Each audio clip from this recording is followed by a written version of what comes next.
కర్ణుడు మిత్రుడి కోసం, కర్ణుడికి అవమానం జరిగినప్పుడు అండగా నిలబడ్డ మిత్రుడి కోసం సర్వం ఒడ్డి పోరాటం చేసిండు. చివరి ఊపిరి వరకు అండగా నిలబడ్డాడు. కొందరికి అది తప్పుగా, కొందరికి నచ్చకపోవచ్చు. కానీ కర్ణుడు మిత్రధర్మాన్ని నిర్వహించిండు. నేను కూడా మిత్రుల కోసం అండగా నిలబడాలి. కొంతమందికి నచ్చొచ్చు, నచ్చకపోవచ్చు. కొంతమందికి ఇబ్బందికరంగా అనిపించవచ్చు. కానీ మాదిగలను మిత్రులుగా భావించి అండగా నిలబడాలి అని నేను అండగా నిలబడ్డా. రెండవ పాత్ర బార్బరికుడు. చాలా మందికి పాత్ర తెలియదు. మేము భీముణ్ణి విన్నాం, ధర్మరాజును విన్నాం, నకుల సహదేవుల పేర్లు విన్నాం, దుర్యోధన దుశ్శాసుల గురించి విన్నాం. బార్బరికుడు గురించి మేము వినలేదని చాలా మంది అనుకుంటుండొచ్చు. భీమసేనుడి కుమారుడు ఘటోత్కచుడు. ఘటోత్కచుని కొడుకు పేరు బార్బరికుడు. మరి ఆయన ప్రత్యేకత ఏందని మీరు అనుకోవచ్చు. బార్బరికుడి ఉన్న ఒకే ఒక్క గొప్ప లక్షణం, బలహీనుల పక్షాన నిలబడి కొట్లాడడమే అతనికి ఉన్న గొప్ప లక్షణం. అతను యుద్ధంలో దిగినప్పుడు న్యాయం బలహీనుల వైపు ఉంటే న్యాయబద్ధమైన బలహీనుల కోసం నిలబడే గొప్ప లక్షణం ఉన్నవాడు బార్బరికుడు. ఈ వర్గీకరణలో కూడా న్యాయం మీ పక్కన ఉంది, మీరు బలహీనులు కాబట్టే మీ పక్కన నిలబడి కొట్లాడాలి అని. ఇక నేను కూడా మీ పక్కన నిలబడకపోతే ఇక ఈ జాతికి మేలు జరగదని ఆలోచన చేసి రాజకీయపరమైన ఒత్తిడులు వచ్చినా మీ పక్కన నిలబడి ఈ సమస్యకు శాశ్వతమైన పరిష్కారం చూపించాలి అని ఒక ప్రయత్నం చేసిన. ఆ ప్రయత్నంలో పెద్దలు ఉత్తమ్ కుమార్ రెడ్డి గారు, దామోదర్ రాజనరసింహ గారు, డాక్టర్ మల్లు రవి గారు, సీతక్క గారు, శ్రీధర్ బాబు గారు, కమిషన్ చైర్పర్సన్ షమీం అఖ్తర్ గారు, చాలా మంది అధికారులు, చాలా మంది వాళ్ళైన పాత్ర వాళ్ళు పోషించిండ్రు, సమయస్ఫూర్తితో వ్యవహరించిండ్రు. దాన్ని ఒక చట్టబద్ధత కల్పించి ఈనాడు మాదిగ ఉపకులాల వర్గీకరణను అమలు చేస్తున్న మొదటి రాష్ట్రంగా తెలంగాణ రాష్ట్రం ముందున్నదని ఇక్కడ నిలబడి మాట్లాడడానికి నాకు చాలా సంతోషం కలిగిస్తున్నది. సుప్రీంకోర్టు ఆదేశాల తర్వాత ఈ దేశంలో మొట్టమొదటి శాసనసభలో మనమే ప్రకటన చేసుకున్నాం. ఈ దేశంలో మొట్టమొదటి రాష్ట్రం మాదిగ ఉపకులాల వర్గీకరణను అమలు చేసి దేశానికి ఆదర్శంగా నిలబడ్డాం.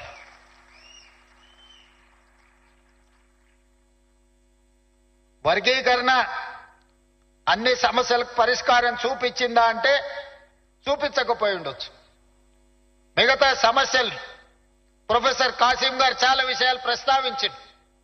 ప్రమోషన్ల విషయంలో కావచ్చు, ఉన్నత విద్య చదువుకోవడం విషయంలో కావచ్చు, ఇతర అంశాలు భూములకు సంబంధించిన విషయం కావచ్చు, లెడ్ క్యాప్ భూములను కాపాడడం విషయంలో కావచ్చు, వీటన్నిటిని కూడా మీరందరూ సహకరిస్తే, మీరందరూ అండగా నిలబడితే ఈ సమస్యలు పరిష్కరించడం పెద్ద సమస్య కాదు.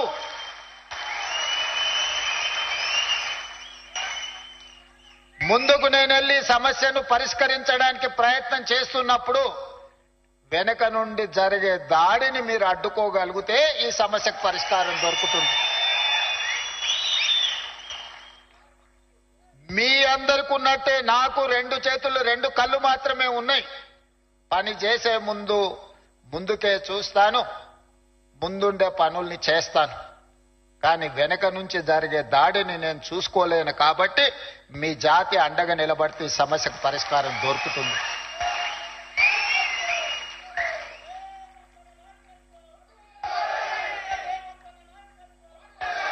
ఏదో ఒక రోజు ఏదో ఒక నెల కష్టపడితే ఈ సమస్యకు పరిష్కారం లేదు. నిరంతరం అప్రమత్తంగా ఉండి మన సమస్యల్ని మనం అర్థం చేసుకొని ముందుకు వెళ్ళాలి. అదేవిధంగా మిత్రులారా, మీరందరు ప్రభుత్వ ఉద్యోగులు. ఈ ప్రభుత్వానికి కళ్ళైనా చెవులైనా బ్రాండ్ అంబాసిడర్లైనా నా ప్రభుత్వ ఉద్యోగులే. నేను పదే పదే చెప్తా ఉన్నా. మొన్న జరిగిన మంత్రివర్గంలో మేమందరం కలిసి ఒక నిర్ణయం తీసుకున్నాం. ప్రజాపాలన ప్రగతి ప్రణాళిక కార్యక్రమం 99 రోజుల కార్యాచరణ కార్యక్రమాన్ని తీసుకున్నాం. ప్రభుత్వం వచ్చిన తర్వాత రేషన్ కార్డులు ఇచ్చినాం, సన్నబియ్యం ఇచ్చినాం, ఇందిరమ్మ ఇండ్లు ఇచ్చినాం, 200 యూనిట్లు ఉచిత కరెంట్ ఇచ్చినాం, ఆడబిడ్డలకు బస్సులో ఉచిత ప్రయాణం ఇచ్చినాం, రైతు రుణమాఫీ చేసినాం, రైతు భరోసా అమలు చేసినాం. అందరికి వచ్చిందా రాలేదా అంటే నాకు తెలీదు. మీరిచ్చిన సమాచారమే నాకున్న సమాచారం. ఇవాళ మీ అందరికీ నా విజ్ఞప్తి ఒకటే, ఏ పేదవాడి కూడా నాకు రేషన్ కార్డు లేదు అని బాధపడొద్దు. ప్రతి పేదవాడికి చివరి పేదవాడి వరకు రేషన్ కార్డు అందాలి అంటే మీరు కష్టపడి వాళ్ళకి అందించాలి. నేను ఎందుకు ఈ మాట చెప్తున్నా అంటే, రేషన్ కార్డు వస్తే రేషన్ బియ్యం వస్తాయి, రేషన్ బియ్యం వస్తే రేషన్ కార్డు వస్తే ఇందిరమ్మ ఇల్లు వస్తుంది, రేషన్ కార్డు వస్తే ఇంటికి ఉచిత కరెంట్ వస్తుంది.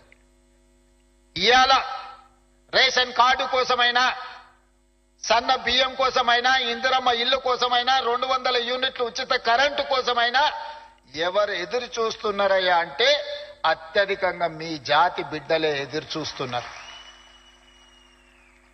వాళ్లకో వీళ్లకో ఇతర ఆధారం ఉంది.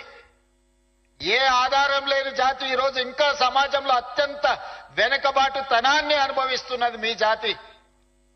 మీరు బాధ్యతతో వ్యవహరిస్తే వాళ్లకు న్యాయం జరుగుతుంది. మీరు 99 రోజులు ఒక దీక్షలాగా చేస్తే మీ జాతికి ప్రత్యక్షంగా పరోక్షంగా మీరు మేలు చేసిన వాళ్ళు అవుతారు. అందుకే ఈ ప్రగతి ప్రణాళికలో ఏ ఒక్క రోజు కూడా నిర్లక్ష్యంగా ఉండకండి. మీ ఒక్కరోజు నిర్లక్ష్యం ఒక 10 దళిత కుటుంబాలకు న్యాయం జరగకపోవచ్చు. అందుకే ఈనాడు ఈ ప్రణాళిక తెచ్చింది. ఈ ప్రభుత్వం ముందుకు వెళ్తున్నది ఈ జాతికి మేలు చెయ్యడానికే. ముఖ్యంగా దళితులకు, గిరిజనులకు, ఆదివాసీలకు, వెనుకబడిన బలహీన వర్గాల కోసం సంక్షేమాన్ని, అభివృద్ధి ఫలాలను అందించాలని ఈనాడు మా ప్రభుత్వము చిత్తశుద్ధితో ప్రయత్నం చేస్తుంది. ఆర్థిక సమస్యలు ఉన్నాయి. రిటైర్మెంట్ ఉద్యోగస్తుల బెనిఫిట్స్ ఇవ్వడానికి కూడా ఖజానా ఖాళీగా ఉంది. ప్రతి నెల 1000 మంది ఉద్యోగులు ఈరోజు యావరేజ్ గా రిటైర్ అవుతున్నారు. ఒక ప్రభుత్వ ఉద్యోగి రిటైర్ అవుతున్నాడంటే రిటైర్మెంట్ బెనిఫిట్స్ 1 కోటి రూపాయలు దాదాపుగా చెల్లించాల్సిన పరిస్థితి. ఒక నెలలో 1000 మంది రిటైర్ అవుతే నెలకు 1000 కోట్లు రిటైర్డ్ ఉద్యోగస్తులకు రిటైర్మెంట్ బెనిఫిట్స్ ఇవ్వాల్సిన ఆర్థిక భారము ఉన్నా ఏదో ఒక రకంగా సమన్వయం చేసుకొని ఈ ప్రభుత్వాన్ని ముందుకు నడిపిస్తున్నాం. ఈరోజు ప్రజలు, వ్యాపారస్తులు ప్రభుత్వానికి కట్టాల్సిన పన్నులు వసూలు చేయాల్సిన బాధ్యత, ప్రభుత్వం యొక్క ఆర్థిక పరిస్థితిని మెరుగుపరిచే బాధ్యత మీ చేతుల్లో ఉంది. మీరు పన్నులు సక్రమంగా వసూలు చేసి అక్రమార్కుల పట్ల కఠినంగా వ్యవహరించి ఖజానాను నింపితే అది తిరిగి పేదల సంక్షేమానికే ఖర్చు పెట్టే ఈ ప్రభుత్వం ఈరోజు అధికారంలో ఉంది. మీరు కష్టపడితే 10 మంది పేదలకు మేలు జరుగుతుంది. మీరు చిత్తశుద్ధితో పని చేస్తే 10 మందికి సహాయం. ఈ సందర్భంగా నా ఉద్యోగ మిత్రులకు నేను తెలియజేయదలుచుకున్నా. అదేవిధంగా ఒకనాడు జాగీర్దారులు, జమీందారులు, భూస్వాముల దగ్గర వేలాది ఎకరాల భూములు ఉండే. ఆనాడు పివి నరసింహారావు గారు అగ్రికల్చర్ సీలింగ్ యాక్ట్ తీసుకొచ్చి దాదాపుగా 25 లక్షల ఎకరాల భూములను అసైన్మెంట్ పట్టాల పేరు మీద పేదలకు పంచిపెట్టారు. ఆ పట్టాలు ఈరోజు పట్టు తప్పుతున్నాయి, పట్టాలు తప్పుతున్నదని మిత్రుడు కాసిం చెప్పింది. తప్పకుండా ఈ ప్రభుత్వం దానికి శాశ్వతమైన పరిష్కారాన్ని అందించడానికి అన్ని రకాల ప్రయత్నం చేస్తుంది. ఇక భవిష్యత్తు గురించి ఆలోచన చేస్తే ఈ ప్రభుత్వం దగ్గర భూమి లేదు పంచడానికి. నేను ఉస్మానియా యూనివర్సిటీలో చెప్పిన, వివిధ వేదికల్లో చెప్తున్నా, ఈ రోజు కూడా మీ ముందు నేను చెప్పదలుచుకున్నా. పంచడానికి ప్రభుత్వం దగ్గర భూములు లేవు.